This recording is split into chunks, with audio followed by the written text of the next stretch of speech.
Hey everyone, welcome to Wax Pack Wisdom. I'm Jake T. O'Donnell. Today I'm going to show some cards that came in the mail from a COMC order. I found a card that I was very interested in, that I felt like I paid a very good price for, and I decided to put some money in my COMC account and buy that card plus a bunch of other small cards. The big card, which I'm going to show at the very end of this video, is of a pre-war athlete that I have never owned one of their cards before. It's very outside of my normal collecting path, I guess you could say. Incredibly famous American athlete. And I saw this card in an auction, and I was really just taken by it. And I was like, wow, that card's great. And I bid on it in the auction, but I didn't get it. It was in like a PSA 3 slab, I think. So I ended up going on COMC and finding the same card raw for probably about like a quarter of what it ended up going for, probably all in that auction. So I was really happy to get that. So I'm going to show that. And then, like I said, there was just a bunch of other cards that I was just like, you know what, I'll just buy a bunch of things to fill different parts of my collection, different parts of my PC. And it's every other card besides that one bigger pre-war card, all of them were cost under $2 a piece. And a lot of them are players that I grew up loving. A lot of them there's a lot of Red Sox in there. There's a lot of different players from different teams, Hall of Fame, like sort of obscure Hall of Fame rookie cards. And so we're going to go through all that in a second. I'm just like really excited to share the stuff that I was able to find, again, for very cheap. And I think sometimes I have to remind myself about what it means to have joy in collecting. And it's not always about buying the gold card or the grail card. It's not about spending thousands of dollars potentially on one single card. Sometimes you can get just as much enjoyment about buying a $1 or $2 card. And I think it's important that we don't lose sight of that.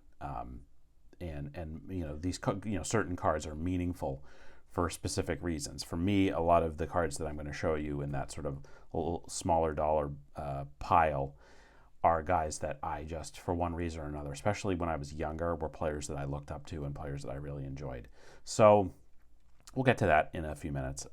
Just wanted to come on and talk for a minute or two before showing those cards. It's been a little while since I've been in front of the camera. And I want to mention that last night, so I'm recording this on, what's today? Today's Wednesday afternoon after Labor Day. Last night, Tuesday night, I went to the Red Sox game with my friend and yours, Matt from Providence. He invited me to a game. We went with another guy who was a collector who has season tickets to the Red Sox, plus another one of his friends. And so I'm going to put up on the screen, there's Matt and I enjoying the game. And we had great seats. It's just, a few rows behind the visitor dugout. And the Red Sox won. It was a comeback win. A little bit of a sort of bittersweet because of Roman Anthony got hurt in the game. So fingers crossed it's not going to be anything too serious. Doesn't sound great. Garrett Crochet also didn't pitch great, but the Red Sox won. That's all that matters this time of year. Again, you just got to keep winning. So I had a great time with Matt at the game. Speaking of Matt, you've probably noticed that we haven't done a new hit list in a while. We've just been, we both were doing some traveling and just some busy stuff and a busy time at work for me. And also, like, I'm been getting over this cold. I think I've mentioned in previous episodes that I've had sort of I had a little bit of a weird cold for a while that I feel like I'm pretty much now over, but it took a while and I was coughing quite a bit and it just wasn't fun to be on camera. It wasn't fun to talk for a while. So anyway, Matt and I will be doing a new episode of the Hit List next week. So next Tuesday night, we're going to record it and it should be up on Wednesday. The week after that, we are going on another channel, and I'm not going to step on that or talk too much about it, but we're going to be on another channel. We got asked to go on. So that's going to be recorded the week after next. And I don't know when that's going to be posted, but keep an eye out for that. So that's a really fun thing. Other than that, I would say that at the moment my collecting has slowed a tad. Philly show's coming up. We're going to Philly show. We're leaving the Friday before. We'll be at the show Saturday, maybe a little bit on Sunday. Can't wait. Wanted to go to Philly show last year. Couldn't go because of my health stuff. Kind of like just a side note that this week is like a year anniversary of when I got very sick and had to spend almost 3 weeks in the hospital. So that's been on my mind, certainly. But it's crazy that was a year ago, and I'm doing so much better after my second surgery that I had. So anyway, that's been on my mind a lot also, but I think like just the opportunity to actually go to the Philly show is going to be great. And I know they do Philly show a few other times during the year, but we had kind of circled doing it in the fall last year, and then this year we're actually going to go. So really looking forward to that. Kind of trying to save some money for the show, not doing any big purchases really between now and then. And, what I'm going to be looking for is stuff that's sort of left over from my national list that I didn't end up getting there. Like, would love to get a 49 Leaf DiMaggio to sort of finish my Hall of Fame run. Still looking for an E90-1 Stuffy McInnes. Can't seem to find that anywhere. And then, a few smaller cards here and there. I'll be looking for, Yastrzemski and Ted Williams items that are maybe a little bit harder to find or not as easy to come across compared to, finding them other shows. I'm hoping maybe to be able to get Red Sox stuff, maybe not have to pay as much of a premium for certain Red Sox things because, the show's not in the Boston area. So Philly shows. I look forward to seeing a bunch of YouTubers. I know that there's going to be a get-together on Saturday. Not really sure what our plans are, if I'll be able to go to that or not. But just generally speaking, can't wait. Can't wait for these. These big shows are fun, and everybody always raves about the Philly show and talks about how it's one of the best shows. So looking forward to that in a few weeks. And then Shriners is not too far off. That's going to be that last weekend or technically the first weekend in November. So really looking forward to that too. So all right, so that's enough of me talking. Why don't I go over and show you guys the cards? I think there's maybe about a dozen of the sort of smaller dollar cards, and then at the end I'll show the bigger card, which I spent about $30 on that card, the bigger Prewar card. So I'm going to head over to the table and show you what I got. All right, so I would say that in general, the reason why I got a lot of these different cards is because I just thought they were cool.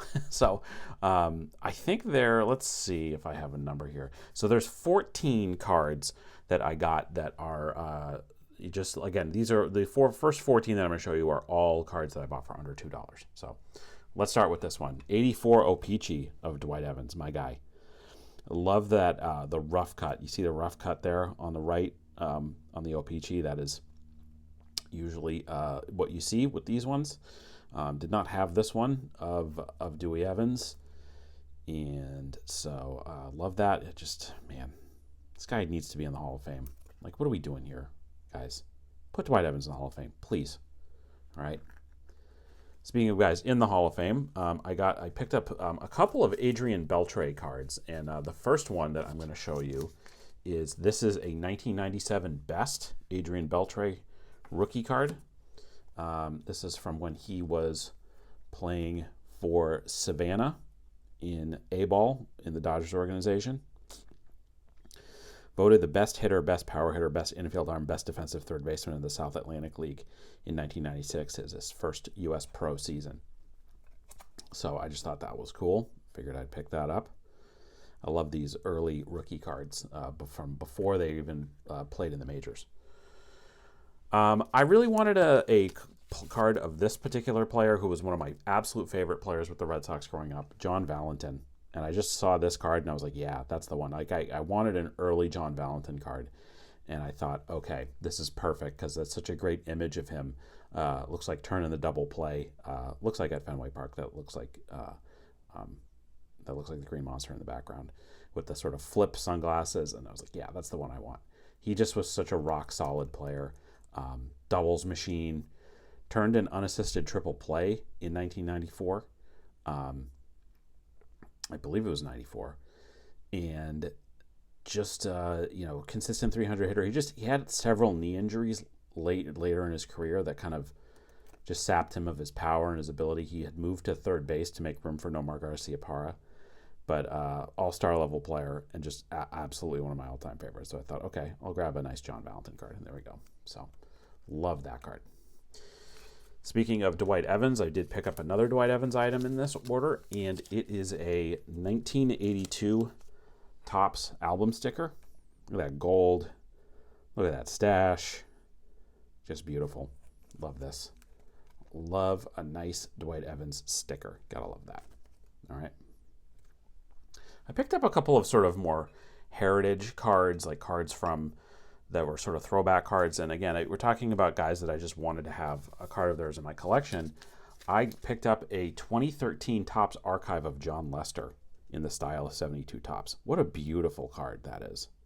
2013 John Lester is the Red Sox ace. They win the World Series that year.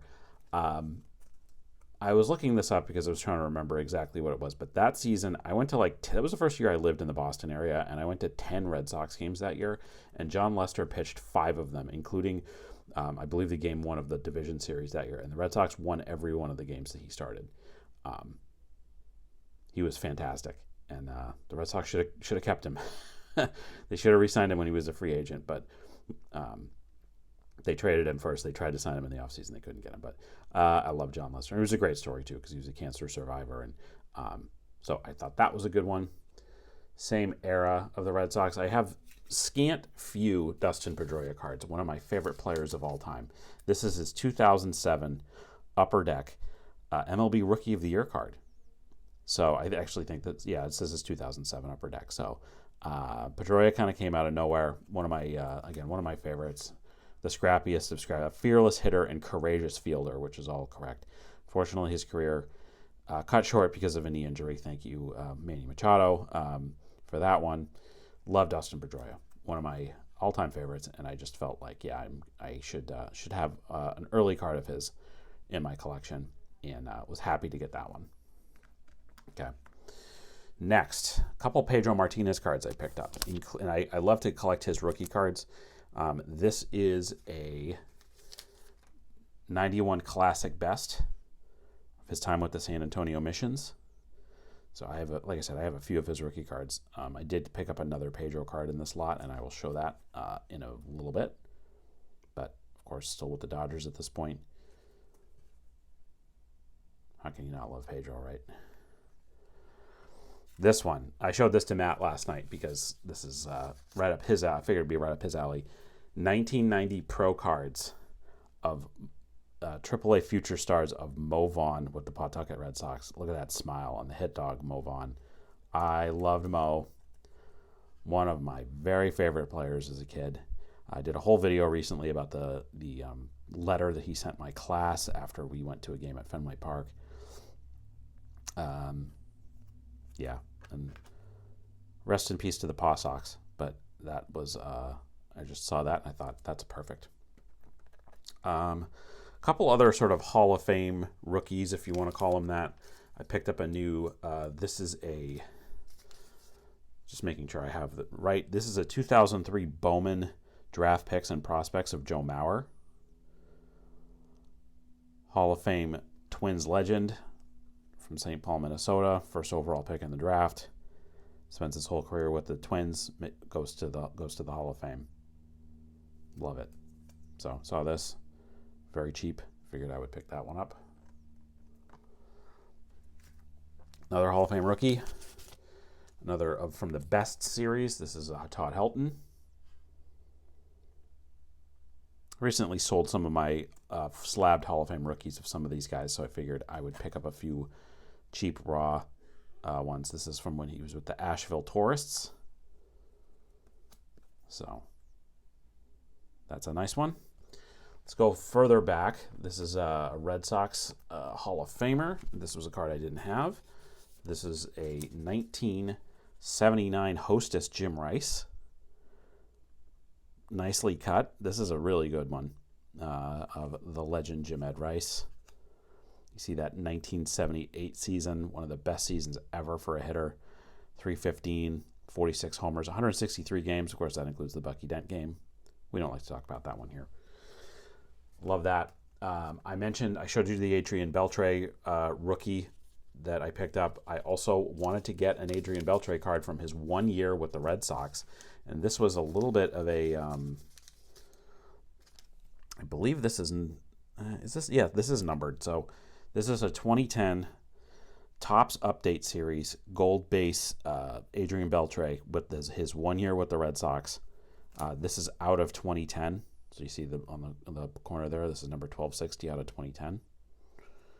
I love this card. I really, just like I said, I really just wanted to put this on my Red Sox binder of Adrian Beltre, the one season he played with the Red Sox, and man, he should have played a lot more. But it was a kind of he had a rough time in Seattle. He comes to the Red Sox, turns his career around, and signs a big deal with the Rangers, and the rest is history. And that eventually leads to him being in the Hall of Fame. Red Sox loss was the Rangers' gain, but I loved having Adrian Beltre on the Sox, and I just really wanted to have one of his cards with the Red Sox in my PC. All right, just a couple more here. Here's one that I just thought was cool. This is not a rookie card; it's a second year technically, I guess. 2002 Donruss Originals of Albert Pujols in the style of the '82 Donruss. Thought that was neat. They tried to pretty much do as much similar as they could to the original '82 Donruss. I thought that was neat. And then the last one, again, I had said that I had another Pedro card coming. I really, and this just came out of the penny sleeve, so I should.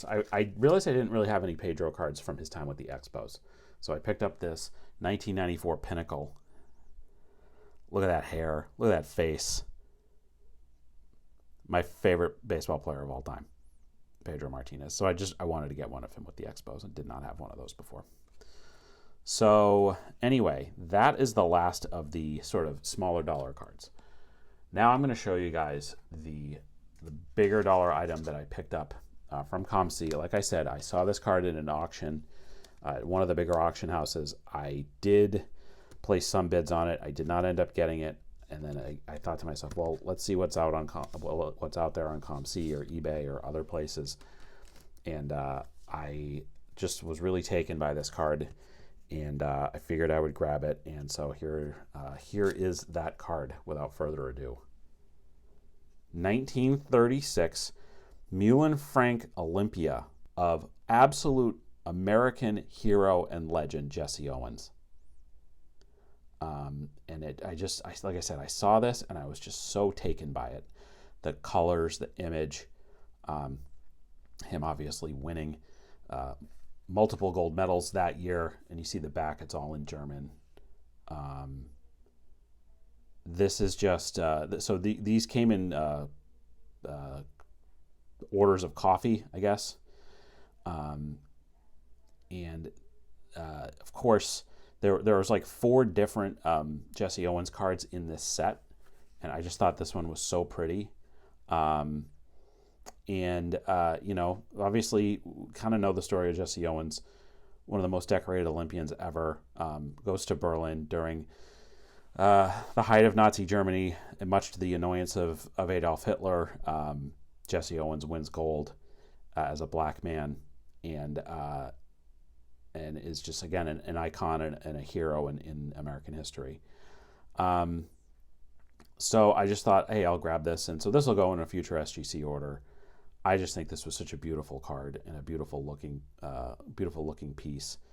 And I am so happy to have it in my collection. So that's it. That was all the pickups this week. Let me know what you think. Check out our COMC store so I can buy more stuff like this. Check out our list of favorite nonprofits and charities, and check out where to follow us on social media. So thanks so much for watching. We'll see you next time on Wax Pack Wisdom. Take care.